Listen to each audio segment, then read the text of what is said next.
কোনো একদিন এ দেশের আকাশে কালিমার পতাকা দুলবে, সেদিন সবাই খোদাই বিধান পে দুঃখ বেদনা ভুলবে। কোনো একদিন সেদিন আর রবে না হাহাকার, অন্যায় জুলুম অবিচার, সেদিন আর রবে না হাহাকার,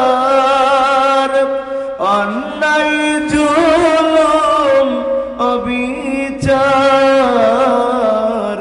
থাকবে না অনাচার দুর্নীতি কদাকার, সকলেই শান্তিতে থাকবে।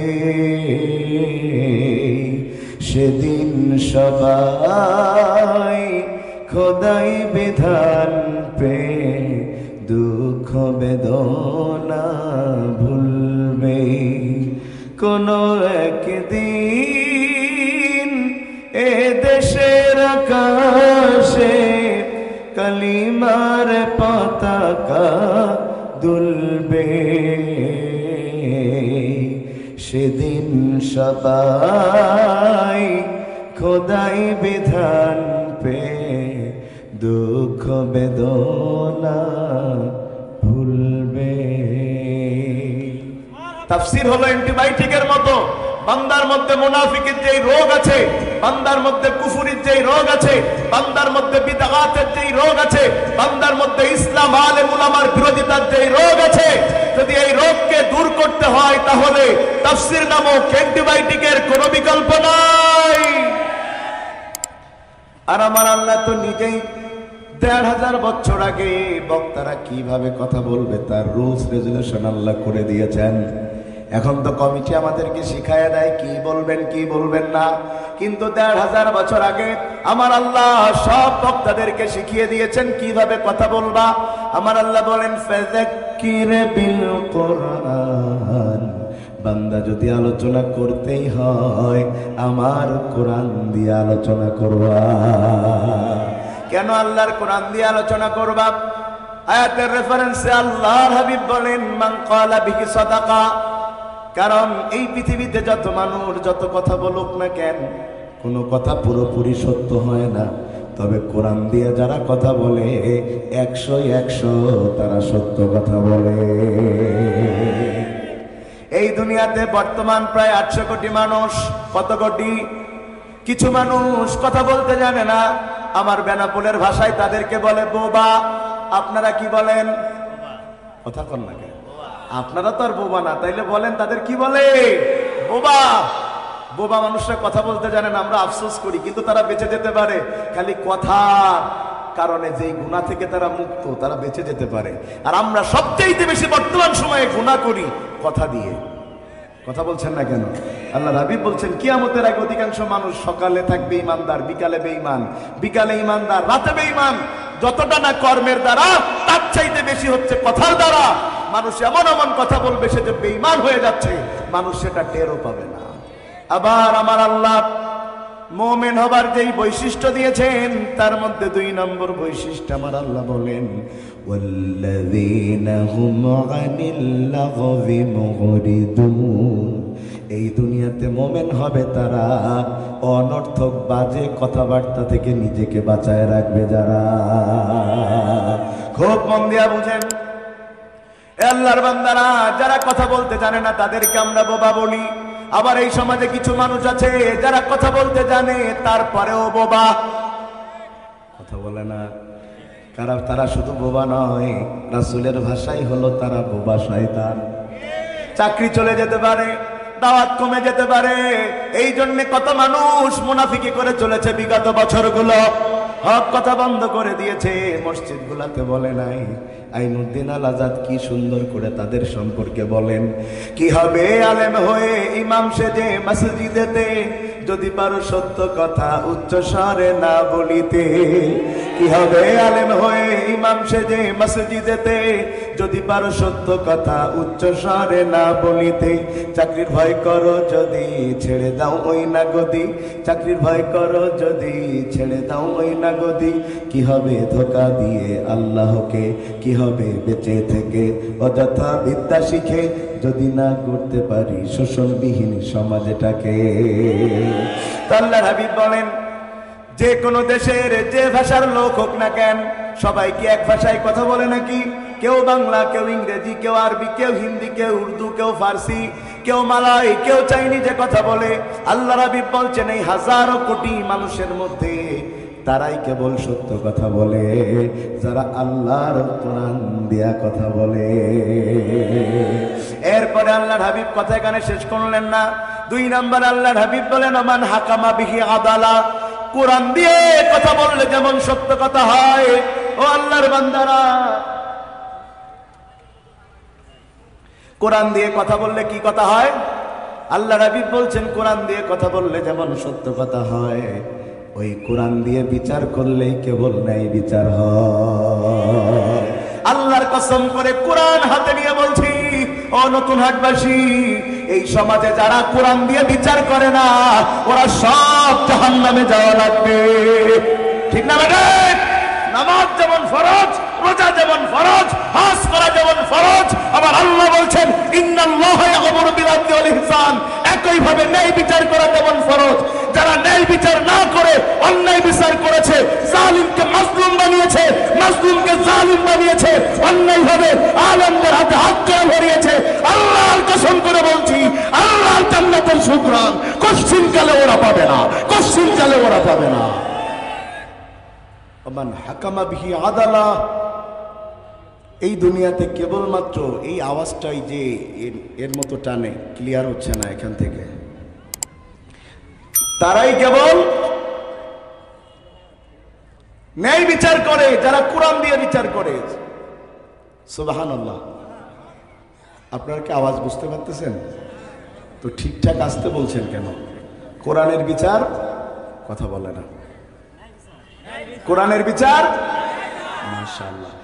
আমরা সেই কোরআনের আলোকে একটা বিষয়ের উপরে কিছু কথা বলবো, রাজি আছেন সবাই শুনতে ইনশাআল্লাহ? আমার অন্যদিন গতানুগতিক যেই গরম ভাবটা দেখেন, আপনারা খুশি হন, আজকে তার কিছুই পাবেন না, একটু নরমাজ করে আমি আজকে এখান থেকে বিদায় নিতে হবে আর কি। প্রিয় ভাইরা, আজকে আমরা কথা বলার নিয়ত করেছি যে এই বিষয়ের উপরে। আমি বিষয়টা 2 বার বলবো, তারপরে আপনাদেরকে বলতে হবে বিষয়টা কি। আজকে আলোচনার বিষয় হচ্ছে ভালো মৃত্যু লাভের উপায়। আমি আরো একবার বলছি, আজকের আলোচনার বিষয় হচ্ছে ভালো মৃত্যু লাভের উপায়। যদি আপনারা আমার ভাষা বুঝে থাকেন বলেন, আলোচনার বিষয় কি? পিছনের ভাইরা কি জেতা আছেন না মরি গেছেন? আছেন আছেন, বলেন ভালো মৃত্যু লাভের উপায় কি? আর আলোচনার বিষয় কি? ভালো মৃত্যু লাভের উপায়। মৃত্যু ভালো হোক খারাপ হোক, জীবনেও মরবেন না কারা কারা? একটু হাত তুলে দেখান। চাচা বোঝে নাই রে, মরা লাগবে, মরা লাগবে। আপনি গাছতলায় থাকেন আর 5 তলায় থাকেন, ক্ষমতায় থাকেন আর বিরোধী দলে থাকেন, মরা। পৃথিবীর কোন শক্তি আপনাকে বাঁচিয়ে রাখতে পারবে? যদি কারোর বিদায় ঘন্টা বেজে যায়, 1 মিনিট এদিকেও যাবে না, 1 মিনিট ওদিকেও যাবে না।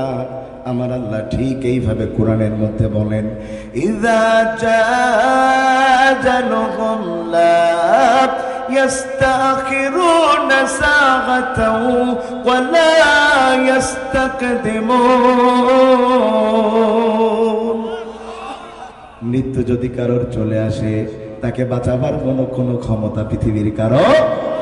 এলাকার বড় নেতা, মৃত্যুর বড় ভয়, তাকে যেন কেউ মেরে ফেলতে না পারে, সেই জন্য বডিগার্ড রেখেছে 40 জন। বলেন কতজন?